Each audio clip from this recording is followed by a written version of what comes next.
I did. I changed, for those of you who saw me earlier. Just a little bit of color. I hope you like it. I've been thinking, I'm in a life transition right now. I've just gone back to school, so I'm with a bunch of 18-year-olds pursuing undergraduate education again. And so it's gotten me questioning myself about how do we trust ourselves? How do we learn how to trust ourselves, especially during life transitions, whether that's illness, forming a partnership, moving. And when Kyle asked me to come speak, I was thinking through what is a moment for me where everything changed. This was before I was diagnosed, before I knew anything was wrong.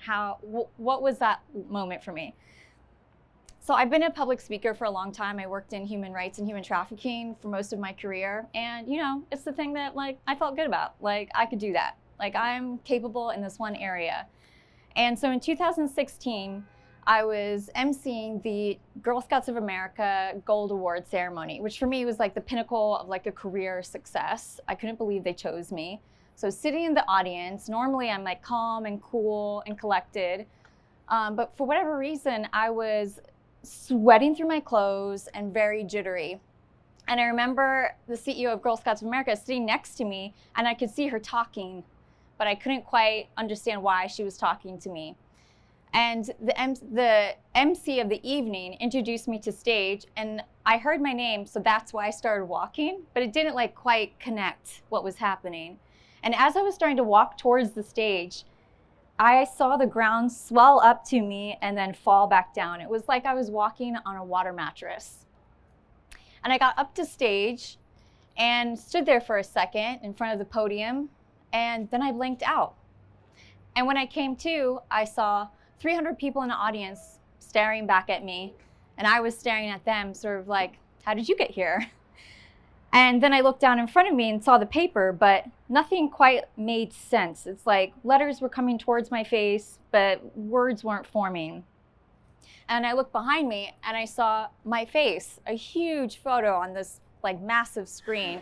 And I thought, how did that get there?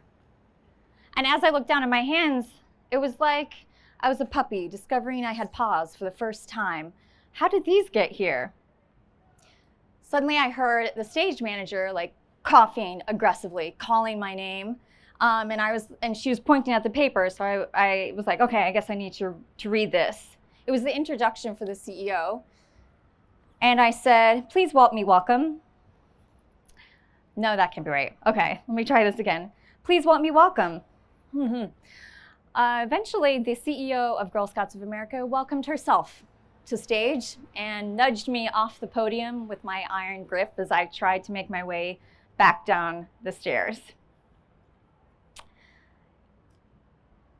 There is not a really good way to get fired, but maybe one of them is not standing in front of 300 people, sweating through your clothes, shaking uncontrollably.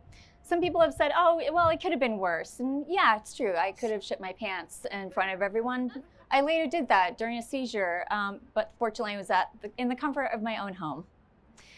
I know it's really hard for us to understand each other's walks of life. It doesn't matter where we're coming from, brain survivor or not. But in an attempt to help you understand sort of where I was coming through, my husband Chris has some papers he's going to share. And I want you to take 30 seconds, read through it, and raise your hand as soon as you've finished.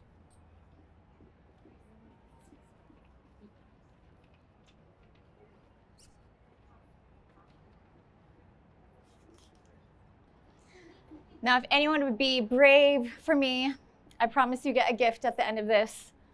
Will you please stand up and read with your most impressive hair commercial voice what the paper says? Okay. Hat decided, time moved life. Tired, stresses, job, dreamed, traveled. Guide. World, meet new people, experience cultures, far lands, days, work, belief. Needed, find opportunity, new life, world. Miracle. Day, Pat learned, travel agency, block home, looking, travel guide. Stop. Sicily, adventures. Woohoo, adventures! Yes, well done.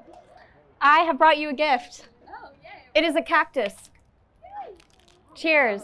Cheers to being brave. Thank you, Amanda. So it brings us back to that question, how do we trust ourselves when what we're seeing in front of us is clearly not what it's meant to be? And I think it comes down to this. It comes to trusting the evolution of ourselves. Maybe that's as a brain survivor and also as a loved one. So thank you to all of those who have walked beside us, and thank you to everyone here for trusting yourself in this process. How do you feel today? Well, as I mentioned, I'm currently back at school. I went to NYU's brain injury support groups, and I have an acquired brain injury, and I realized that there were people with my disease, and I was just so gosh darn lucky to be where I am, because they had such more severe symptomology than I did. And so I'm a pre-med student at Columbia, trying my best to keep up with calculus and electrochemistry. And I think that has made it really challenging because the level of stress is just off the charts. It's a level that I have never experienced before, but the fact that I'm still standing in that program, I'm like, okay, I think I'm getting better. You know, we only have this one life, so we have to keep going, see what happens. Thank you for asking. And piggybacking on that question, pre-med, what do you want to make your specialty? I think that when I was younger, I thought I could do therapy, but I think I was just arrogant. And now that I'm older, I think I realize I don't have patience for people. So I think I probably will do like forensic psychiatry, something along those lines, or neuro something. Yeah. Did you actually know what happened to you, and when did you find out what was happening to you? It was after that incident where I like had that trip up on stage, because then there was a video of it. I mean, obviously I got fired too, which was very embarrassing and still makes me sweat a little bit thinking about that moment. And then I fell down the subway stairs. I blanked out again and fell down the subway stairs. And so it was actually my chiropractor, because I had gone to neuros already, and they were like, you're like tired, it's fine. It was actually my chiropractor who was like, no, you need to keep fighting for this because you obviously have something neurological happening.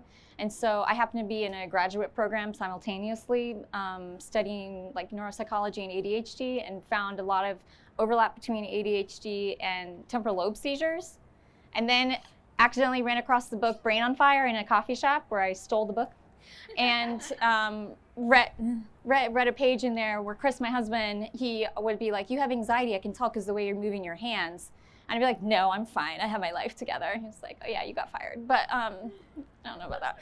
So then I was like, oh my God, maybe I have seizures. And I contacted Susanna, it's like, sounds like you read her book, and she got back to me on Twitter, wild, because her book had just become a movie. And she was like, I don't know how to help you, but here's my doctor's information. So I went into the doctor's office at Lenox Hill, and I was like, I know what's going on. I have seizures. And he was like, you're right. I was like, oh, damn, I got that right. And so I did it in hospital a few times, and they found the seizure activity, thankfully. So I think it was a seizure. I'm pretty sure, I guess. I don't know. Brains are funny, you know? Yeah. Thank you. Thank you all. Thank you. Thank you so much.